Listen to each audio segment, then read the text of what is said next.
Welcome to You, Me and the Counselling World, the podcast dedicated to student counsellors and their road to getting qualified and beyond. Today, it's a new year, and I thought I'd set the year off thinking about supervision and whether it's such a bad thing if we end up having to pay for it when we're on placement. Hope you enjoy.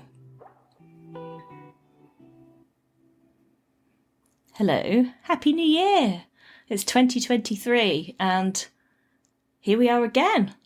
And this is a very much a ad hoc kind of episode. I wasn't planning to do this today. I've got lots of admin to do, to be honest. And I thought, admin, record podcast, which would I rather do? So, of course, the podcast won. And here I am doing quite a spontaneous podcast episode with no script and no edit. I'm just going to go for it and publish it. So if it sounds all a bit ropey or it doesn't sound quite to the usual level, then that would be the reason why. It's just me just having some fun with it, really, and just having a good old chat with you all and a good catch up. So I hope that's okay, because it's the only way that I can get this up for you today. And I really, really wanted to put something out early in the new year. It felt so important that I did that. So I hope you've had the most amazing Christmas. I hope you didn't get struck down by the horrible virus that was going around. I got struck down with it a couple of weeks before Christmas. So if I still sound a bit croaky, that's the reason why. But I'm a lot better than I was. But it really was a nasty one, that. It knocked me out for a while, you know. And I know I'm not alone in that. So many people have had it.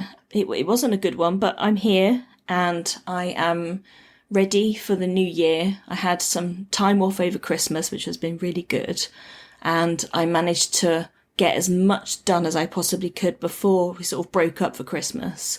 I still feel like I'm on a bit of a back foot today, but I feel quite positive in how far I got before Christmas came along, and I felt this year I was quite sort of organised and felt like I had stuff together, and I worked a really long day just in order to have that time over Christmas without having to worry about marking and admin and bits and bobs, because I think I'm one of those people that as soon as I get into work mode, I can't get out of it again very easily. So if I end up having to look at emails or even just doing small things through the time off, I find then that it puts me straight back into work mode, and then I sort of stay in it. I wonder if that resonates with any of you. Are you the sort of person that goes into work mode and just stays there and finds it really difficult to come back into time off mode? Because that's definitely me. So here it is. I'm going to tell you about the weather because it feels like a bit of a tradition on this, but at the moment it's absolutely pouring down with rain. It was glorious yesterday. It was lovely sun and managed to get some stuff done out in the garden. But today is just the other side of the coin, isn't it? It's not looking its best out there. So actually it's quite nice to be snuggled up and doing this for you guys today. You might be wondering why I was thinking about supervision on my very first day back. And I'm not quite sure. I think it was something that was lingering for me when we sort of broke up from the college, because quite a lot of our students now are at that place in their diploma where they're either just starting their placement or they're really seriously thinking about placement, and they are in that sort of transitional stage, I suppose. And I guess that Simon and I are in that with them, and we're sort of transitioning through this because it's quite a new process for us as well, given that we're a new college and it's our first sort of diploma group to reach this point. So it's a real milestone for us and something that's massively exciting. But it also is something that we've been talking about and thinking about a lot.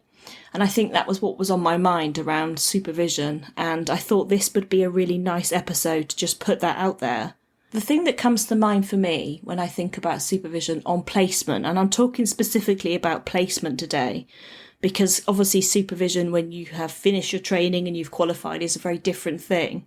But in terms of paying for supervision when you're on placement, what are the benefits of paying for supervision as opposed to getting it through your placement provider? And I think that's the thing that's really important, is when I was training back in the day, makes you sound really old, doesn't it?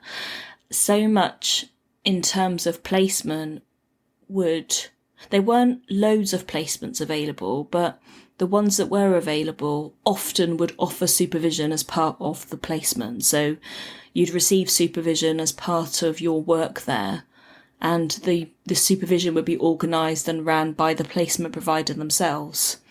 And over the last few years, the way that it all seems to be moving is placement providers no longer receive as much funding as they used to receive in many respects, and often now will say that supervision needs to be funded by the student. So you would do your placement at an organisation, but you would need to pay for your own supervision. I think I've had many a debate about this over the years, because on one side, it's really, really fantastic when you manage to find a placement that does offer supervision, because you're not having to fork out, that additional maybe £50 or £60 a month for supervision costs. You're not having to pay for that. And it means that makes it a lot more affordable in terms of your training. But the flip side to that, of course, is that you don't get to choose your supervisor.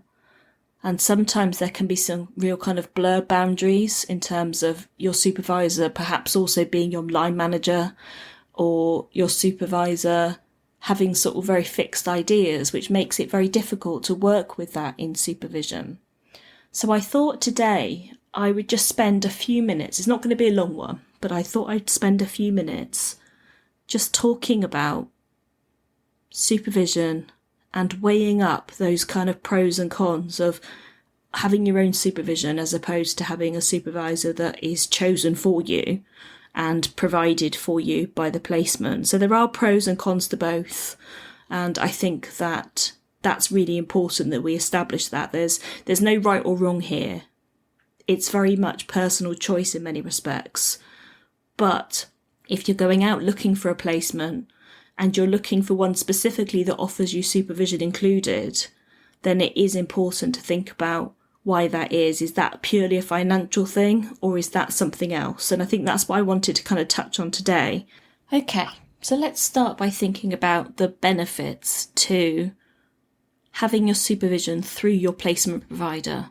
So the benefits to this, as I said before, are very, very clearly financial. It's really, really handy to not have to pay out additionally for supervision. It makes the training experience more reasonable in terms of cost, and it's something that is more sustainable for people, especially when you're working really hard at a placement, to then be sort of paying out, X number amount of pounds a month. It feels like a lot, doesn't it? And sometimes it can feel a little bit unjust. You're doing all of this work for free, you're working for free with clients, you're offering a great service, you're giving your absolute all into this. It's nice to be kind of have some sort of financial compensation, I suppose. So that's one of the first points that I think is a real benefit, and probably the most obvious one. The other one that is sometimes a really good benefit in terms of the placement providing a supervision is actually that if it's a supervisor that works within the organisation themselves, the best thing about that is they know the organisation really well.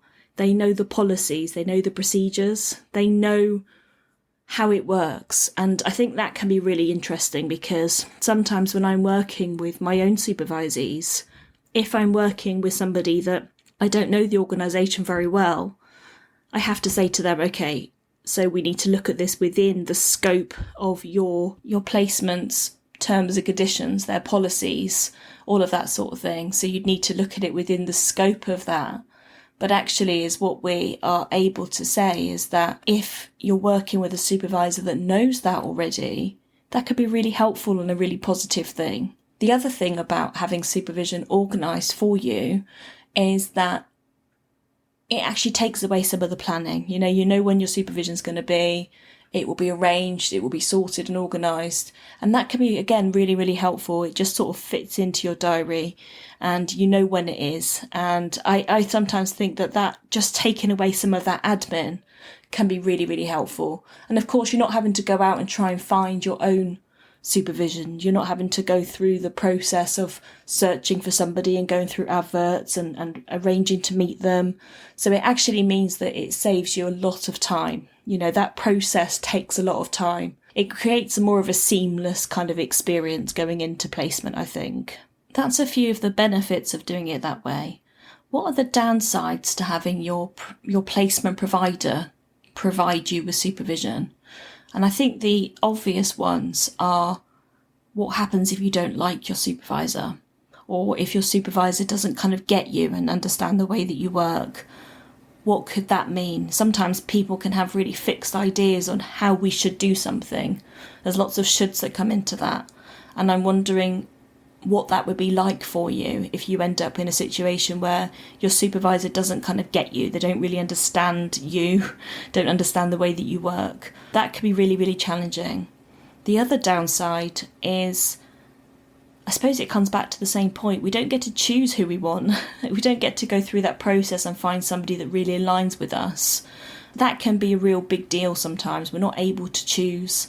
And it sort of comes back to what I was saying in one of the benefits, is that it's all sort of arranged for you often, and it's just, your supervision is at this time on this day once a month, and that can be really helpful. But for some people that can also be real hindrance in terms of if they're running supervision, especially if it's a group supervision.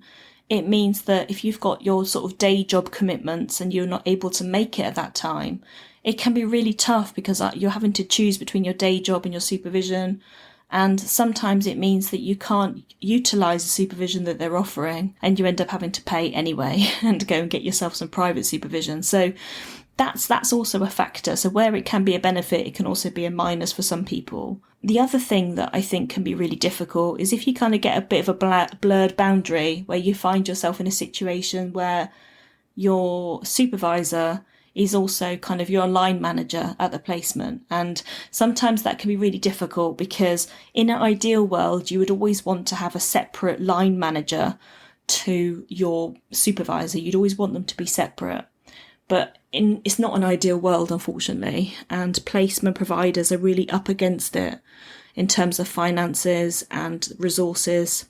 So sometimes you end up in a situation where your line manager becomes your supervisor, and that can be really hard because it's kind of a little bit like being with your boss. If you've made a mistake on something, or you feel like you've not worked to your best with that client, you're not able to share that in the same way if you're feeling like, oh, this is my boss, this is the person that chose to take me onto this placement.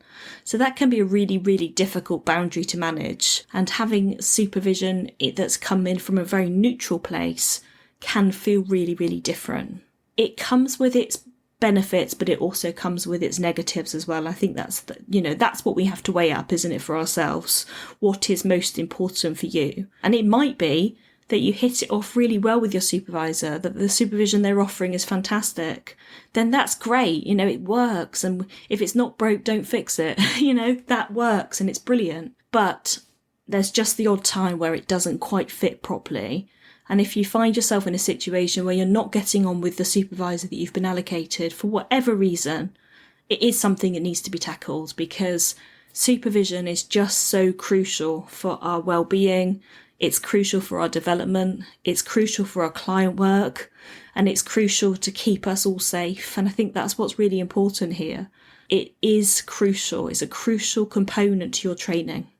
So if you find yourself in a situation where your supervision is not doing it for you for whatever reason, then there's options. You need to speak to your college, you need to speak perhaps to the placement provider, you need to have a conversation with the supervisor perhaps.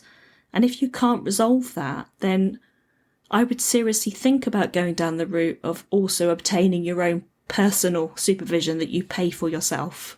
As difficult as that is and as annoying as that is, sometimes we just need that support. So what do we do if we end up in a placement that doesn't provide supervision and we have to go it alone and foot the bill ourselves? What does that mean in terms of finances, in terms of choosing somebody, in terms of what is important? And by talking about this, it might also help to enlighten those that are still not sure about the best way forward. In terms of some of the benefits to doing it this way can also enlighten you in terms of where things might be going wrong in your supervision. If you're being provided that and it's not quite working for you, this might give you something to think about. So obviously the downside is that you have to pay. And as we've discussed already, it can be quite expensive. However, once you qualify, you'll always have to pay for supervision. So once you qualify, it will always become one of your sort of expenditures in your business, if you're private practice. If you end up being employed by somebody, then of course supervision should be provided there. It is about paying for it.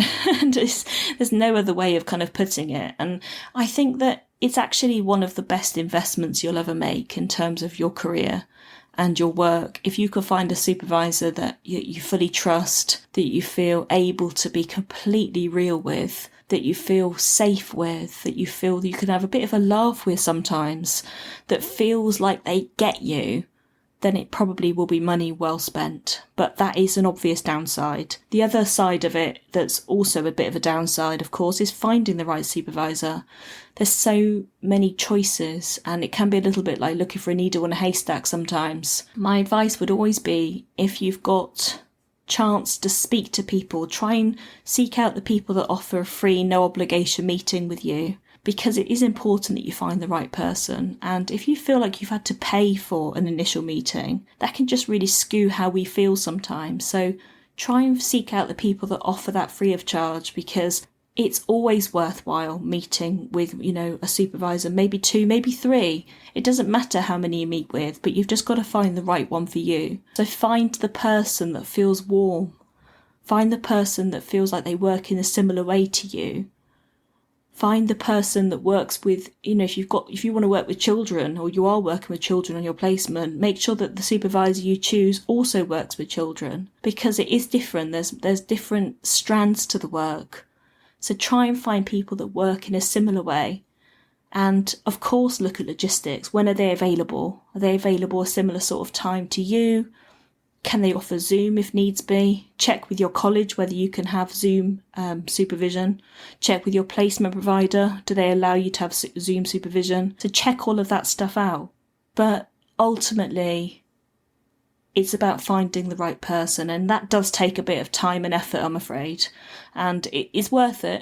It's worth it in the end. But if you're feeling the pinch of starting your placement and you've got a lot of work on college-wise, you've got a day job, you might have a family, sometimes the thought of sitting down and going through and looking for a supervisor can feel huge. But I would also say it is worth it, because if you can find that right supervisor for you, you've kind of built the very best foundations for your work. And I think that's what's really important. So am I biased towards choosing your own supervisor? Probably, if I'm honest. I think you probably can hear that from what I'm saying today. I think that however you find your supervisor, if they're a good fit for you, whether they've come from your placement or whether you found them privately, if they're a good fit for you, then fantastic. You're doing really, really well, and it absolutely will work brilliantly for you. If you're in a situation where you're with a supervisor and they're not a good fit for you, that can be really hard. And I've been in that situation myself, and it really knocked my confidence, actually, massively. So always have a think about that. And I would say that the biggest benefits to finding your own supervisor is just that, you're finding them yourself. They're working with you. Hopefully they can work alongside your diary to make it a little bit easier for you to manage it. You can seek out people that are able to fit with you logistically as well. That's really important, isn't it? It's not just about saying, I've got the brilliant supervisor. It's got to be a brilliant supervisor that you can also fit into your work schedule. It's important that you can be available at times that are mutually agreeable for you, because that will just ease that burden a little bit. It will just make it all feel a little bit lighter. And finding that supervisor that you can just be real with is worth its weight in gold. And so, yes, there will be costs involved and things like that, but maybe it's worth it. And that might not be what you wanted to hear today, but so long as you find the right person for you, it doesn't matter where you find them.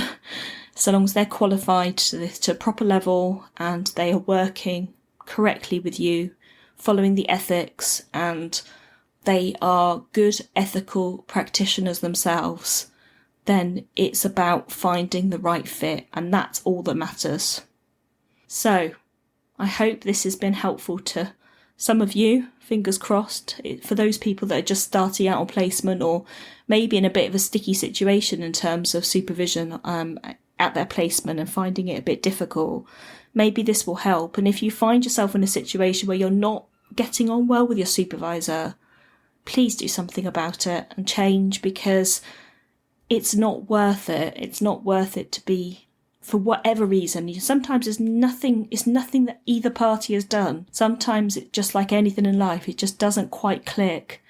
And if that's what you're finding for yourself, then please reach out and seek some additional supervision or some alternative supervision. And I think that's the biggest piece of takeaway advice I'd like you to take from today. So, it's a bit of a ramble, and it's not going to be edited, so this is not going to be pretty, but that's the podcast episode for today. I hope you found it vaguely interesting. I'm going to pop a post up on Facebook so that you can leave any comments there if you want to. Feel free to hop on board and leave any comments or queries about today's episode. I'd really, really appreciate that.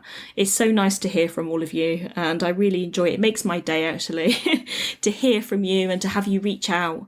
Think about anything that you'd like me to cover in future episodes as well. Feel free to let me know. I would really enjoy sort of collaborating with you all a bit more this year and coming up with some ideas of things that you would like me to cover on this podcast. Anyway, we've reached the end of our time together. Have the best week, everybody, and I will be with you again soon. Take care. Bye-bye.